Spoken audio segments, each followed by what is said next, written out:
My name is Tanuja and I work at Hackney Libraries, in Homerton Library to be specific. And what I'm doing today is I'm showing you how to make my style masala chai, which is Indian tea basically. And when I say my style, there are a lot of ways to make masala chai, but there are certain rules that all masala chais stick to, or chais, let's just call them chais that stick to.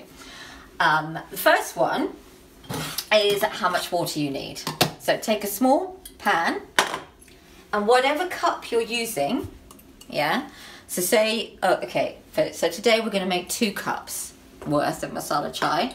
Just use 2 cups, yeah, put 2 cups up and there you go. And there we go. And so that, you know, that's fine because remember, I filled them to the top.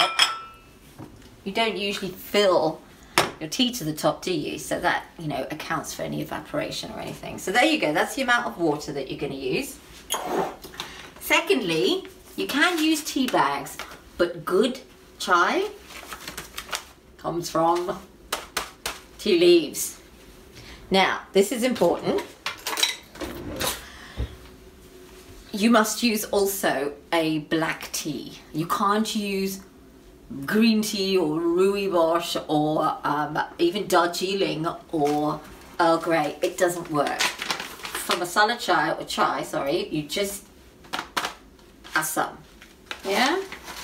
A strong, dark, black tea. Right, 3 teaspoons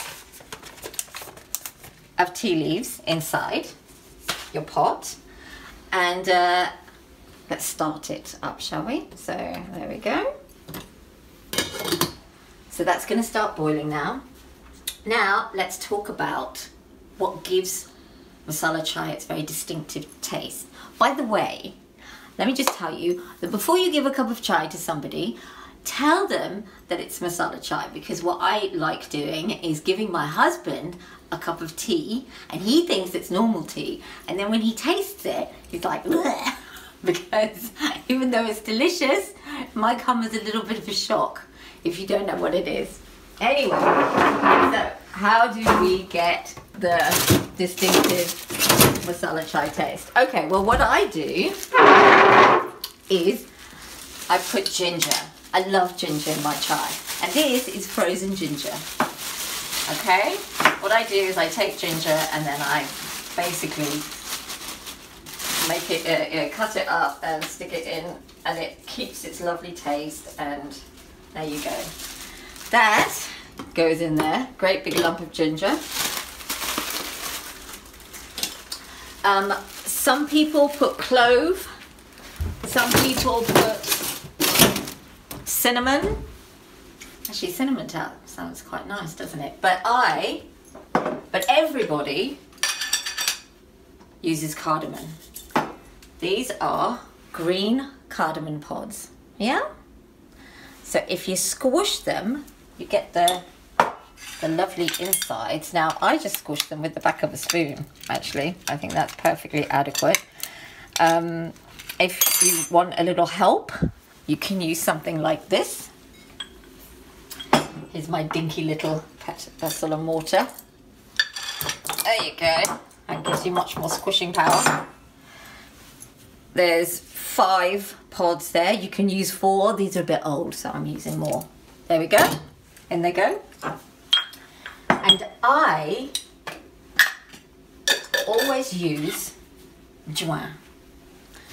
This is join. Now, a join in English, I think it's called lovage. And I got this from the wonderful internet. It's a website called Balsara's, and they send spices to you. Because actually I found it quite difficult to find this in the shops. But oh, I love it. I love the smell. It's very, very good for digestion. My mum tells me that you really should be careful about eating too much of this if you're pregnant, but you should maybe double check on that. But it's a wonderful aroma and a wonderful taste. So I usually put a sort of small teaspoonful into the chai as well. Join or lovage. And for me, that's it. As I said before, if you want to add a couple of cloves and some cinnamon, go ahead. And now we're just gonna let that boil up, basically. Hi, so here we go. Dun dun dun. We've got a nice little bubbling going on. Now, milk. You cannot use any other type of milk except whole fat milk in chai. There's no room for skimmed milk or UHT. It's got to be good blue whole fat milk, okay? So I'm just pouring some in here first, just so that I can, there you go. Right, so it's boiling away now, and now I'm going to put the milk in. It's up to you how milky you like it. You know, I just go by what colour it is. Let me see. That's how I like it. Not too milky. Oh, that is a bit milky, isn't it? Now, obviously the milk has cooled it down. So now we're going to wait for it to bubble back up again. Now remember, because there's milk in there now, when milk boils up, you have to keep a very firm eye on it, because otherwise it spills all over your stove and it's a bit of a nightmare to clean up. And also we don't want the milk to scald, that gives it a strange taste. So now you have to keep an eye on it. But it's very quick. And after, I almost forgot. The other rule of chai is sugar. I'm sorry if you can't have sugar, because chai does not taste good unless you've got sugar. Oh look, it's happening, it's happening. I'm gonna throw the sugar in there. Okay. Oh, I love that. I love that. Okay, now I think that's ready. Yeah? My cameraman says yes.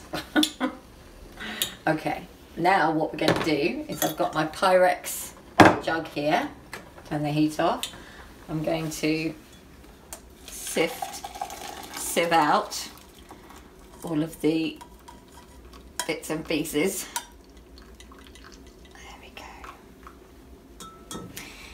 And you know, that could be it. You can stop there if you want. But the thing about traditional chai, if you've ever been to India, yeah, let's move over here, give myself some space. If you've ever been to India or a sort of traditional tea place, you'll see that they do what's called chai pulling. That's when they pour, yeah, they pour the tea from on height like that, and then they do it again, and then they do it again. This is called pulling, and it's so that you can get that lovely froth on top. Yeah?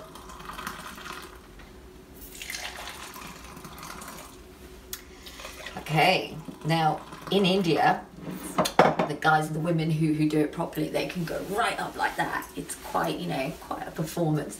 I'm not doing that because I don't know how. And also I'm wearing quite a nice outfit, as you can see, and I'm not getting tea all over it. My mother would kill me. Right. Okay, I think I've pulled it enough. And there you go. 2 cups of delicious chai. Okay? Let me just... Oh my God, that's a good one. Obviously, because, you know, every time you make it, it tastes a bit different. So you do have to seize the moment. You'll never get it back again. But this one is a good one. Reminds me of being in the mountains, in Cameron Highlands, or in the Himalayas. Thank you very much. Bye.